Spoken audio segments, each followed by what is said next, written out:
جوابی کارروائی ہو جائے تو پورا جواز مل جائے گا انہیں کہ وہ ہمیں کراش کرتے رکھتے. یہ انتہائی حکیمانہ فعل، انتہائی مدبرانہ انداز. We have to buy time, ابھی تو ہمیں وقت چاہیے کہ ہم اپنی دعوت و تربیت کے ذریعے سے اپنے بیس کو، اپنی طاقت کو وسیع کریں، مضبوط کریں، مستحکم کریں. جس کو علامہ اقبال نے کہا ہے کہ با لشہ درویشی در ساد و دمادم زن، درویشی کا انداز اختیار کرو، اس سے موافقت اختیار کر لو اور پھر اس پر لگے رہو، کوشش کرتے رہو. آخر دعوت و تبلیغ بھی تو درویشی ہوتی ہے. پھر یہ کہ درویش کو اگر آپ نے تھپڑ مار دیا تو جواب میں آپ کو تھپڑ نہیں مارے گا، یہی درویشی ہے. بدھ مت کے بھکشو ہے، ظاہر بات ہے کہ ان کے آپ کو خلاف اقدام بھی کریں گے، وہ جوابی کارروائی نہیں کریں گے. تو دعوت و تبلیغ، تربیت و تزکیہ، تنظیم اور صبر محض، no retaliation, no raising of hands even in self defence, چاہے تمہارے ٹکڑے اڑا دے. حضرت خباب بن الارض سے کہا گیا اتارو کرتا، اتار دیا. دیکھتے ہوئے انگارے زمین میں بچھا رکھے، پہلے ان کی نگاہوں کے سامنے، لیٹ جاؤ، لیٹ گئے. حکم ہے محمد عربی کا صلی اللہ علیہ وسلم. ورنہ ایک آدمی ڈیسپریٹ ہو جائے کہ یہ تو مجھے زندہ کے کباب بنانے چلے ہیں، اور وہ کوئی اقدام کرے تو 2-4 کو مار کر تو مرے گا نا. ڈیسپریٹ آدمی. بلی کو بھی اگر آپ کارنر کر لے اور اسے محسوس ہو کہ اب اس نے میرے لیے کوئی راستہ نہیں چھوڑا ہے بھاگنے کا، وہ آپ پر حملہ ہو جائے گی. بلی تو ایک انسان، اسے یہ معلوم ہو جائے کہ یہ تو مجھے بھولنے لگے زندہ کو، تو وہ اگر کوئی کارروائی کرے گا تو 1-2 کو تو مار کر مرے گا نا. لیکن نہیں، اجازت نہیں. تو یہ جو 12 برس ہے مکے کے، یہ دعوت و تبلیغ، تربیت و تزکیہ، تنظیم، جس کا کلائمیکس ہے بیعت عقبہ ثانیہ، جس میں کہ حضور نے عہد دیا، بایعنا رسول اللہ صلی اللہ علیہ وسلم علی السمع والطاعۃ فی العسر والیسر والمنشط والمکرہ وعلی عصرۃ علینا وعلی لا ننازع امر اہلہ وعلی ان نقول بالحق اینما کنا لا نخاف فی اللہ لومۃ لائم. ہم نے بیعت کی تھی اللہ کے رسول سے کہ آپ کا ہر حکم سنیں گے اور مانیں گے، اطاعت کریں گے، خواہ مشکل ہو خواہ آسان ہو، خواہ طبیعت آمادہ ہو خواہ ہمیں اپنی طبیعتوں پر جبر کرنا پڑے، خواہ آپ دوسروں کو ہم پر ترجیح دے دیں، اور جنہیں بھی آپ امیر بنائیں گے، ذمہ دار بنائیں گے، ان سے بھی جھگڑیں گے نہیں، ان سے تعاون کریں گے، اور جہاں بھی کہیں ہوں گے حق بات اور صحیح مشورہ ضرور پیش کر دیں. یہ بیعت تھی، اس کی بنیاد پر ایک عظیم تنظیم وجود میں آئی. اور یہ صبر محض، یہ 4 مراحل تھے اس امر کے، اس انقلابی جد و جہد کے، جو مکے میں پورے ہو گئے. مدینے میں آ کر 6 مہینے آپ نے لیے 3 کاموں کے لیے، جس کو کہیں گے ہم انٹرنل کنسولیڈیشن. مسجد نبوی کی تعمیر جو ایک مرکز بن گیا، اب یہ دار الندوہ بھی ہے، دار المشاورہ بھی ہے، یہ دار العبادہ بھی ہے، دار الصلاۃ بھی ہے، یہی دار التعلیم بھی ہے، یہی دار التزکیہ بھی ہے، دار الاحسان بھی ہے. خانقاہ کہہ لے، دستگاہ کہہ لے، تربیت گاہ کہہ لے، عبادت گاہ کہہ لے، حکومت کا مقام کہہ لے، مشورے کی جگہ کہہ لے، پارلیمنٹ ہاؤس کہہ لے، یہ سب مسجد نبوی ایک مرکز وجود میں آ گئے. نمبر 2، انصار اور مہاجرین کو بھائی بھائی بنانا، تاکہ یہ 2 حصے، ہماری جماعت، اسلامی جماعت کے 2 حصے مربوط ہو گئے. نمبر 3، یہودیوں کے ساتھ بھی ایک معاہدہ کر کے انہیں جکڑ لینا، جوائنٹ ڈیفنس آف مدینہ، کہ اگر مدینے پر باہر سے حملہ ہوا تو سب مل کر دفاع کریں. یہ تھی آپ کی. اور یہاں میں آپ کو بتا دوں، ٹوائنبی نے ایک بڑا زہر بھرا جملہ کہا تھا حضور کے بارے میں، Muhammad failed as a prophet but succeeded as a status مین.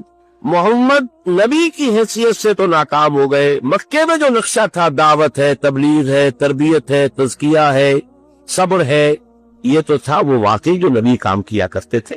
وہی جو حضرت عیسیٰ نے 3 سال کیا، وہی کام تھا نا. پر دیر ہی فیلڈ، ناکام ہو گئے، بھاگے وہاں سے. ان کا کہنا یہ فلائٹ ٹو مدینہ کہتے ہیں، فرار، مدینے کی طرف فرار. یہ فرار نہیں تھا، یہ جیسے آلٹرنیٹ بیس کی تلاش میں آپ گئے تھے طائف، مشیت ازدی کچھ اور تھی. یہ آلٹرنیٹ بیس تھا جو مدینے کی شکل میں اللہ نے عطا کیا اپنی جد و جہد کو لانچ کرنے کے لیے، اپنے آفینسو کے لیے بیس وہ مدینہ عطا کیا. تو جو پروفیسر منگمبری واٹ ہے، جس کو کہ ایک مرتبہ ضیاء الحق صاحب نے یہاں پہ خاص طور پر بلایا تھا، برطانوی پروفیسر ہے، اس نے سیرت النبی پر 2 کتابیں لکھی ہیں، محمد at Mecca, Muhammad at Madina. اور ان دونوں کتابوں کے اندر حضور کی شخصیت کے متضاد پہلوؤں کو نمایاں کیا ہے. مکے والا محمد کچھ اور ہے، مدینے والا اور ہے. مکے والا محمد تو واقعی داعی ہے، مبلغ ہے، مربی ہے، مذکی ہے، درویش ہے، وہ تو واقعی نبیوں والا نقشہ ہے جیسے نبی ہوتے تھے. مدینے والا محمد تو اسٹیٹس مین ہے، سیاستدان ہے، سپہ سالار ہے، یہ تو ہے ہی دوسری شخصیت بالکل. لیکن یہ کہ جو بھی اس نے شرارت کی ہے ان 2 کتابوں کو علیحدہ علیحدہ اور اس کے تضاد کو نمایاں کرنے کے لیے، اس سے قطع نظر محمد مدینہ میں اس نے حضور کے دیے مدح کے، تعریف کے جتنے سپرلیٹوز ہیں سب جمع کر دیے جو انگریزی زبان میں ہو سکتے. آپ کی دور اندیشی، آپ کی معاملہ فہمی، آپ کی ہر نئی صورتحال کے بارے میں صحیح اقدام کی صلاحیت، آپ کی انسان شناسی، انسان کو سمجھ لینا اور ہر انسان سے اس کی سطح پر بات کر سکنا، ہر انسان سے اس کی صلاحیت اور استعداد کے مطابق کام لے لینا. یہ انسان شناسی اگر نہ ہو تو دنیا میں آپ کامیاب نہیں ہو سکتے. موقع شناسی، تدبر، سیاست، آپ کی اسٹیٹسمین شپ، اس کے لیے سارے سپرلیٹوز جتنے بھی ممکن ہے وہ جمع کر دیے. اسی لیے دھوکہ کھاتا ہے مسلمان پہ یہ محمد صلی اللہ علیہ وسلم کی تعریف کر رہا ہے، حالانکہ وہ کنٹراسٹ دکھا رہا ہے کہ یہ ہے آپ کے اوصاف بحیثیت سیاستدان اور اسٹیٹسمین کے. بحیثیت نبی تو ناکام ہو گئے، مدینے سے مکے سے بھاگ کر مدینے میں پناہ لینی پڑی. یہ زہد بولا ہوا اس نے، لیکن میں نے اس لیے بتایا کہ واقعتاً یہ میثاق مدینہ شاہکار تھا محمد رسول اللہ کی معاملہ فہمی، دور اندیشی اور سیاست کو سمجھنے کا.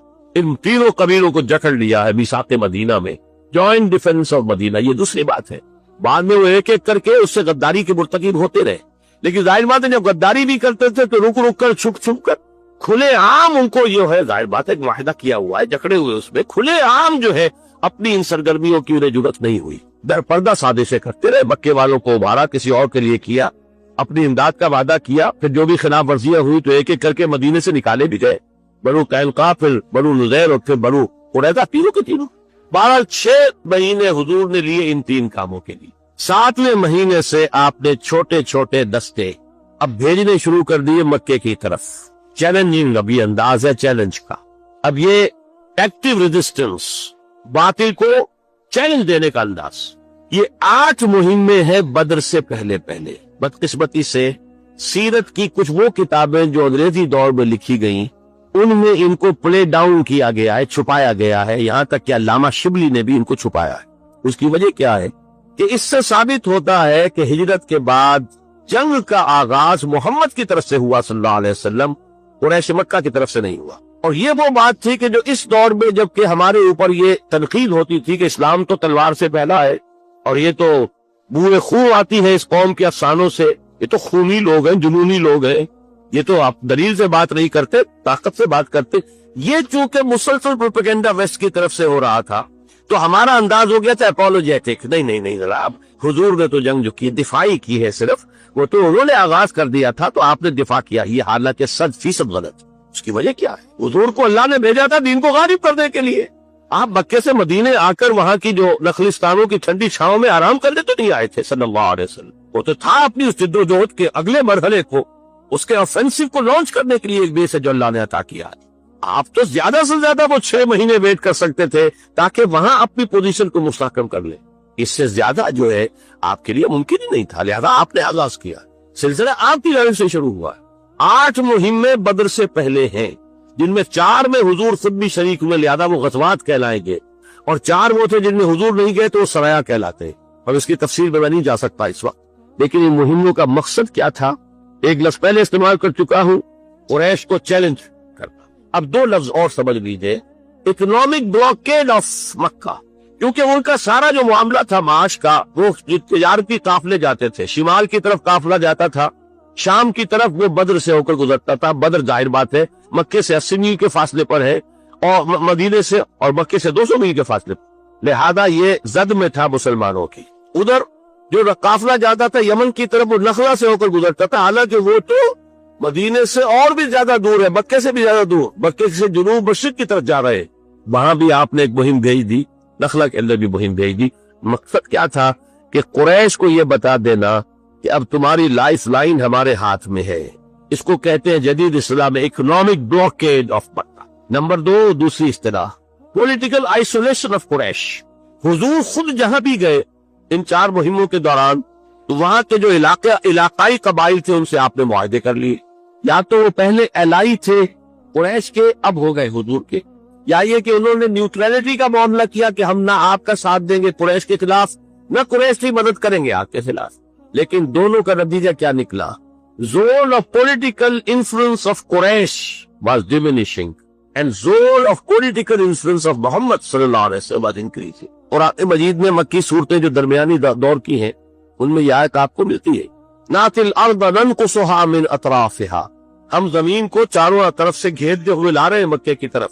مکی دور میں وہ کیا تھا کہ ان قبائل میں بھی اسلام پھیلنا شروع ہو گیا تھا، اور گویا کہ اب مکے کی طرف اسلام جو ہے دوسرے قبائل سے پیش رفت کر رہا۔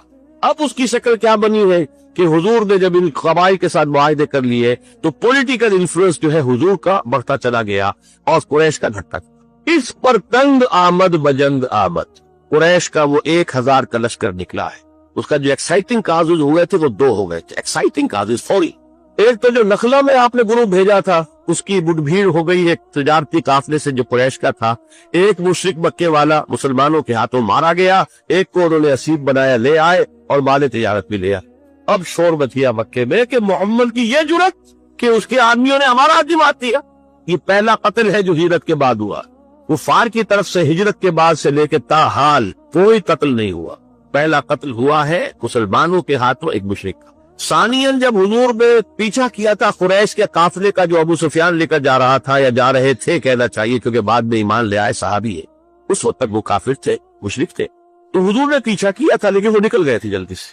اب وہ واپس آ رہا تھا قافلے کو لے کر، اسے اندیشہ ہوا اب قافلہ جو ہے وہ تو لدا پھندا ہے، 1000 اونٹ کے اوپر مال تجارت لدا ہوا، سمجھیے کروڑوں کا سامان ہے۔ اس نے SOS کال بھیجی، 2 کام کیا۔ ابو سفیان نہایت اسٹیٹس مین، نہایت مدبر انسان تھے۔ ایک طرف قریش کو کال بھیج دی SOS کال کہ مجھے خطرہ ہے محمد سے اور ان کے آدمیوں سے کہ وہ حملہ کریں گے اور ہمیں لوٹ لیں گے، لہذا مدد بھیجو۔ دوسری طرف راستہ بدل دیا خود، بجائے بدر سے ہو کر گزرنے کے نیچے اسفل منکم جو آیا ہے سورہ انفال میں، وہ نیچے یعنی ساحل کے ساتھ ساتھ ہو کر گزر گئے۔ لیکن وہاں جو کال پہنچ گئی تھی ادھر سے ابو سفیان کی کال پہنچ گئی، ادھر سے وہ لوگ روتے پیٹتے ہوئے آگے، چیختے چلاتے ہوئے، کپڑے پھاڑتے ہوئے کہ محمد کے آدمیوں نے ہمارا ایک آدمی مار دیا۔ اس کے نتیجے میں قریش کے جو ہاکس تھے ان کا پلڑا بھاری ہو گیا ڈفس پر۔ یہ 2 اصطلاح آدمی جدید ہیں، ہر قوم میں اس طرح کے لوگ ہوتے ہیں، ہمارے ہاں بھی آج یہ صورت موجود ہے۔ کچھ لوگوں پہ رائے یہ ہے کہ خرچے بادہ باد لڑ رہے ہو بھارت کے ساتھ، وہ ہاکس ہیں اس وقت۔ نتائج کیا ہو سکتے ہیں اس کے بارے میں زیادہ سوچنے کی وہ تکلیف گوارا نہیں کرتے۔ جوش ہے، خروش ہے، ولولہ ہے۔ کچھ لوگ ہوئے تو جو نہیں کہہ رہے کہ بھائی سوچو اس کے نتائج بہت خطرناک ہو سکتے ہیں، آل آؤٹ وار بھارت اور پاکستان کی کیا نتائج ہوں گے، اور اگر خدا نے خواستہ، لیکن یہ کہ خدا نے خواستہ تو میں کہہ رہا ہوں، لوگوں کا تو کہنا یہ کہ خواستہ ہی خواستہ ہوگا لازماً یہ کہ وہ ایٹمک وار بن جائے گی، نہ خواستہ کے کیا سوال، وہ تو لازمن بنے گی ایٹمک وار، اور اس کے جو نتائج ہوں گے جتنے ہولناک ہوں گے، اور جس کا سب سے بڑا نتیجہ یہ نکلے گا کہ پھر عالمی قوتیں ہمارے اوپر آ کر حملہ کریں گی اور ہماری ایٹمی صلاحیت کو ہمیشہ کے لیے ختم کر دیں، جیسے صدام حسین کی صلاحیت کو انہوں نے ختم کیا، اگلا پچھلا کھایا پیا سارا اگلوا لیا، اور ابھی اس پر بس نہیں ہے۔ بہرحال کچھ لوگ ہوئے جو مشورہ دے رہے ہیں کہ ان چیزوں کو دیکھو، سوچو، تو یہ ڈوز کہلائیں گے، وہ ہاکس کہلائیں گے۔ قریش میں بھی 2 طرح کے لوگ تھے، ہاکس میں ابو جہل تھا، عقبہ ابن ابی معیط تھا، اور بڑے بڑے لوگ تھے، وہ کہتے تھے چلو جی چل کر مدینے پہ حملہ کرو، ختم کرو محمد کو اور ان کے ساتھیوں کو۔ دوسری طرف کچھ وہاں ڈس بھی تھے۔ عتبہ ابن ربیعہ ایک بزرگ شخصیت جو پہلا مقتول ہے بدر کے میدان میں، لیکن وہ بہت شریف النفس انسان تھا، عتبہ ابن ربیعہ۔ حکیم ابن حزام، وہ تو شاید اندر کھاتے ایمان بھی لا چکے ہو لیکن ظاہر نہیں کیا تھا انہوں نے، بہت شریف انسان، وہ کہتے تھے کہ بھائی نہیں، اب وہ بلا ہمارے سر سے ٹل گئی ہے۔ عتبہ ابن ربیعہ کا قول آپ کو سنا رہا ہوں کہ دیکھو وہ بلا ہمارے سر سے ٹل گئی، محمد ان کے ساتھی چلے گئے، اب تم محمد کو عرب کے حوالے کر دو، عرب سے مراد بقیہ عرب، اس لیے کہ محمد تو چین سے بیٹھنے والے نہیں ہیں، انہوں نے اپنی دعوت پھیلانی ہے، تو جو رد عمل ہمارا ہے وہی ہوگا۔ سارے کے سارے عرب کے لوگ جو ہے بت پرست ہیں، مشرک، اگر ان سے کشمکش ہوئی محمد کی، تو اگر محمد ان پر غالب آ گیا صلی اللہ علیہ وسلم تو ہمارا کیا جائے گا؟ خید و کرشی نا، ہمارا اپنا بھائی ہے نا، وہ یا کہ قریش کی حکومت قائم ہو جائے گی پورے عرب پر، اور اگر بقیہ عرب نے محمد کو ختم کر دیا صلی اللہ علیہ وسلم تو جو تم چاہتے ہو وہ ہو جائے گا، اور تمہیں اپنی تلواریں اپنے بھائیوں کے خون سے رنگین نہیں کرنی پڑے گی۔ آخر محمد کون ہے؟ بنی ہاشم میں سے ہے۔ ابو بکر کون ہے؟ وہ آخر تمہارے قبائل میں سے ہے۔ عمر کون ہے؟ بنو عدی میں سے ہے۔ ابو بکر بنو تین میں سے ہے۔ آخر یہ لوگ کون ہوں؟ خود ابو سفیان کا، خود عتبہ ابن ربیعہ کا بیٹا ادھر ہے، حذیفہ، یہ سارے جو ہے آپس کے رشتے ہیں تمہارے۔ حضرت ابو بکر حضور کے ساتھ تھے، بیٹا عبد الرحمن ادھر سے آیا تھا لڑنے کے لیے، اور اس نے کہا بھی تھا کہ ابا جان بدر میں ایک موقع پر آپ میری زد میں آ گئے تھے، میں نے آپ کو چھوڑ دیا، رعایت کی آپ کے ساتھ۔ جب حضرت ابو بکر نے جواب دیا تھا کہ بیٹے یہ تم نے اس لیے کیا کہ تم کفر کے لیے، باطل کے لیے لڑ رہے تھے، خدا کی قسم اگر تم کہیں میری زد میں آ جاتے میں کبھی نہ چھوڑتا۔ تو اس نے یہ کہا عتبہ بن ربیعہ نے کہ ہم اپنی تلواریں اپنے بھائیوں کے خون سے رنگی، اس سے بہتر ہے عرب جو ہے باقی نمٹ لے کے ختم کر دیں گے، اور اگر ان کا پلوا باری ہو جائے تو اس کے معنی کیا ہوں گے؟ پورے جزیرہ نما عرب پر ہماری حکومت قریش کی ہوگی نا۔ لیکن جب یہ دو چیزیں آ گئی تو اب یہ جو ڈوز تھے وہ بے بس ہو گئے۔ ہاکس جو ہے انہوں نے تیاری کی، تبل بجایا، 1000 کا لشکر تیار کر کے کیل کھادے سے لیستے پڑے۔ اس میں بھی ایک بات بتا دوں، جب عین بدر کے میدان میں پہنچ گئے، ادھر سے حضور بھی اپنی 313 کی نفری لے کر آ گئے، انہیں پیغام پہنچ گیا کہ ہمارا قافلہ تو بچ کے نکل گیا، پہنچ گیا وہ تو مکے، اس کے لیے کوئی اندیشہ نہیں رہا۔ حکیم ابن حزام آتے ہیں، عتبہ ابن ربیعہ وہی شریف النفس انسان، کہتے دیکھیے ہمارا قافلہ تو بچ کے نکل گیا ہے، اب لڑائی کی کیا ضرورت ہے؟ آپ کی حیثیت ایسی ہے کہ آپ اگر چاہیں تو یہ خوریزی روک سکتی ہے۔ دونوں مل کر آئے، ہاک جو ہاک اعظم تھا سب سے بڑا، ابو جہل اس کے پاس، جب عتبہ نے یہ بات پیش کی اور ساتھ ہی یہ کہا کہ وہ جو ہمارا ایک آدمی قتل ہو گیا تھا محمد کے آدمی اس کے ہاتھوں صلی اللہ علیہ وسلم، اس کی دیت، اس کا خون بہا میں ادا کر دیتا ہوں، باقی یہ کہ ہمارا قافلہ تو بچ کے نکل ہی گیا ہے تو خواہ اس خوریزی سے جو ہے ایوائڈ کریں، واپس چل۔ ابو جہل نے ایک تو بلایا اس کے بھائی کو جو مقتول تھا کہ تمہارا جو بدلہ ہے وہ تمہارے ہاتھ سے جا رہا ہے، اور اس نے اپنے کپڑے پھاڑے اور چیخ ماری، اور جو بھی عرب کا رواج تھا کہ مجھے تو قصاص چاہیے، بدلہ چاہیے، مجھے کوئی خون بہا نہیں چاہیے۔ اور پھر تانا دیا اس نے کہ عتبہ شاید تم پر بزدلی طاری ہو گئی کہ تمہارا اپنا بیٹا حذیفہ جو ہے وہ سامنے مقابلے پہ۔ اب یہ بہت بڑا تانا تھا عرب کے لیے، شریف النفس اور شریف النسب جو ہے، اس نے کہا اچھا اب یہ کل معلوم ہوگا کہ کون بزدل ہے اور کون بہادر۔ چنانچہ اگلے دن سب سے پہلے عتبہ میدان میں آیا ہے، اپنے بھائی کو لے کر، شیبہ کو، اپنے بیٹے ولید کو لے کر مبارزت ہوئی۔ ادھر سے 3 انصاری صحابی نکلے، پوچھا کون ہو تم لوگ؟ ان کا انصار مدینہ میں سے، کہ نہیں ہمیں تم سے کوئی سروکار نہیں، ہمیں اپنے لوگوں سے لڑنا ہے، برابر کے لوگ چاہیے۔ اس پر پھر حضرت حذیفہ نکلنے لگے اپنے باپ کے مقابلے، تو حضور نے روک دیا اشارہ کرتے، پھر حضرت علی، حضرت حمزہ اور حضرت عبیدہ، یہ 3 افراد نکلے، عبیدہ ابن حارث، اور پہلا قتل حضرت حمزہ کے ہاتھوں عتبہ، وہی جو جنگ روکنا چاہتا تھا لیکن تانا برداشت نہیں کر سکا کہ یہ معلوم ہوتا ہے تم بزدلی دکھا رہے ہو کہ بیٹا مقابلے میں ہے۔ بہرحال اس کو اللہ تعالیٰ نے جو فتح عطا فرمائی اپنی نصرت خصوصی سے، اس کو یوم الفرقان قرار دیا گیا۔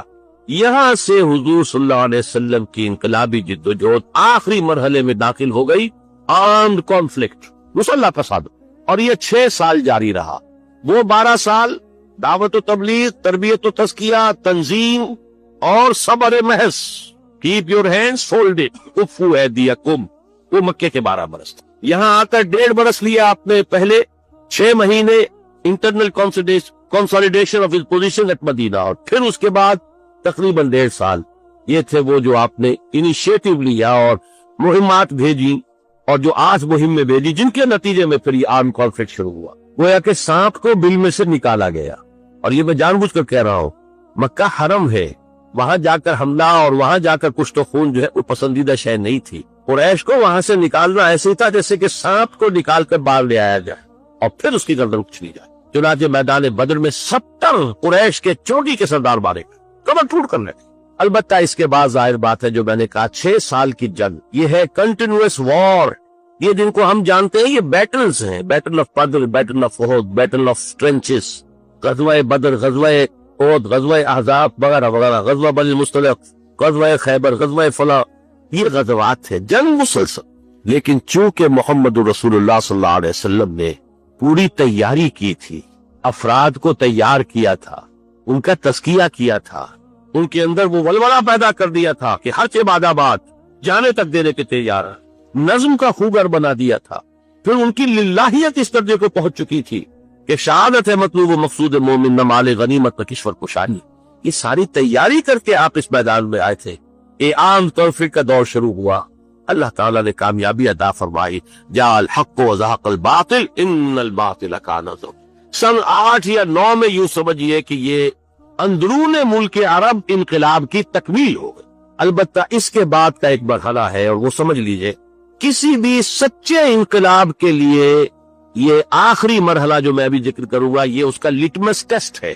ٹرو ریولوشن، حقیقی انقلاب صرف وہ ہوتا ہے جو کسی جغرافیائی یا قومی یا ملک کی حدود کے اندر محدود نہیں رہتا، وہ پھیلتا، ایکسپورٹ ہوتا ہے، اس لیے کہ وہ نظریے کی بنیاد پر ہوتا ہے۔ نظریہ جو ہے اسے کوئی پاسپورٹ درکار نہیں، کوئی ویزا درکار نہیں، وہ تو جیسے بادل ادھر سے ادھر جا رہے ہیں، ہوا ادھر سے ادھر جا رہے، نظریہ بھی جائے گا۔ نظریہ پھیلے گا تو اس انقلاب کی جو ہے وہ توسیع ہوگی۔ تو جو انقلاب اپنے آپ کو انقلاب تو کہے لیکن کسی حدود کے اندر رہ جائے محدود ہو کر، وہ انقلاب حقیقی نہیں ہے، اپرنٹ انقلاب ہے، ظاہری طور پر انقلاب کہیں گے۔ اس کی سب سے بڑی مثال ایران کا انقلاب ہے، وہ حقیقی انقلاب نہیں ہے، اگرچہ اپرنٹ انقلاب ہے کہ بادشاہت ختم ہوئی، علماء سے حکومت قائم ہو گئی، لیکن حقیقی انقلاب نہیں ہے، اس کی تصدیق نہیں ہو سکی۔ ایکسپورٹ کی کوشش کی گئی پاکستان میں کہ یہاں کچھ اہل تشیع نے ایگریسو انداز اختیار کیا تھا، آپ کو معلوم یاد ہوگا 1979 کے انقلاب ایران کے بعد، اگرچہ یہ کہ بہرحال ان کو کامیابی حاصل نہیں ہوئی۔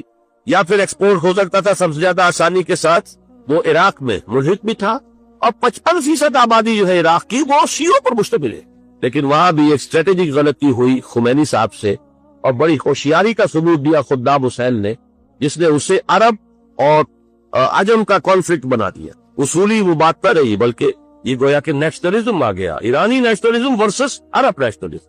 بہرحال کسی بھی ٹرو ریولوشن کا لٹمس ٹیسٹ یہ ہے کہ وہ حدود سے باہر نکلتا ہے۔ انقلاب فرانس وہ صرف فرانس تک تو نہیں رہا، وہ تو پوری دنیا میں جمہوریت کا دورہ ہے۔ انقلاب روس کہاں، لیٹن امریکہ کہاں، یہ ابھی تک جہاں پہ بیٹھا ہوا ہے وہ کیوبا، کہاں سے کہاں تک پہنچا۔ تو انقلاب جو ہے وہ حاصل، یہی وجہ ہے کہ حضور کے انقلاب کا بین الاقوامی یا عالمی مرحلہ بھی فوراً شروع ہو گیا، جس کا آغاز حضور خود کر گئے۔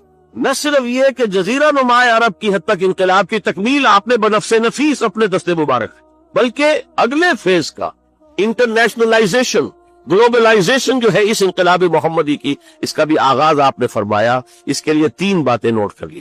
جب تک صلح حدیبیہ نہیں ہو گئی، جسے قرآن نے انا فتحنا لک فتحا مبینہ قرار دیا، حضور نے باہر نہ کوئی دائی بھیجا، نہ مبلغ بھیجا، نہ کوئی نامہ مبارک بھیجا، کچھ نہیں، پوری توجہ عرب کے اندر ہی اندر، تاکہ یہاں انقلاب آ جائے۔ 10 برس آپ نے مکے سے باہر نہیں نکالا قدم، سوائے اس کے کہ عکاظ کا میلہ ہوا، وہ آس پاس کے قبائل میں آپ چلے جاتے تھے۔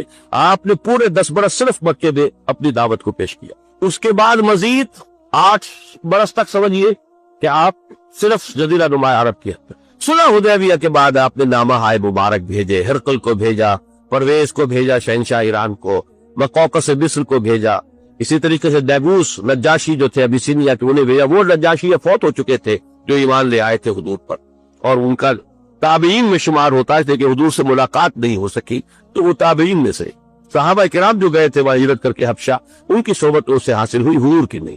لیکن یہ کہ اس کے نتیجے میں آپ کے ایک ایلچی کو قتل کر دیا گیا، اور قتل کرنے والے وہ تھے کہ جو سلطنت روما کے باج گزار تھے، لہذا روما سے ٹکراؤ شروع ہو گیا۔